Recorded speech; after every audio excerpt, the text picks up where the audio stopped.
Deməli əziz qardaşlar, bax belə bir K5-dir. Qabaq hissədə bax Distronic əcən yerindədir. Baxın Şiveller alt hissə heç nə zədə yoxdur da. Qabaq hissəsində zədə yoxdur. Bəllidir.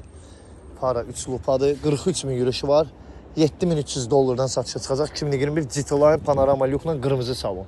Keçdik bu tərəfinə. Bax bu tərəfdə yenə deyirəm, maşının qabaq hissəsinə baxın yəni. Bax qabaq hissəsində zədə yoxdur.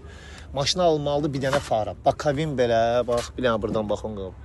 Bakavin belə, Langeron belə, yəni ki problemsiz.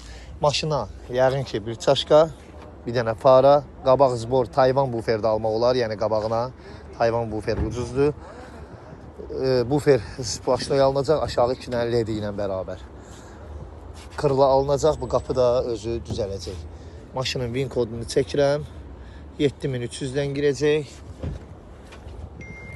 Yəni Bakavin Langeron öz yerində, yuxarı ayla baxma, Sizenik ayla bax. Qırmızı salondur.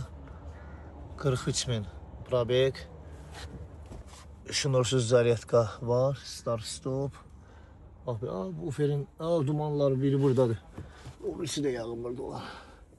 O birisini görənmirəm, axırı dumanın biri arxada, bəzi şeylər arxasındadır. Bir kasına baxaq, 21 də bir kadır. Bu da bunun Carfax kodu. Elektron sizeniklərdir. 7300 dollardan çıxır. Təxminən 9000 dollara falan almaq olacaq. 8,5-9-a.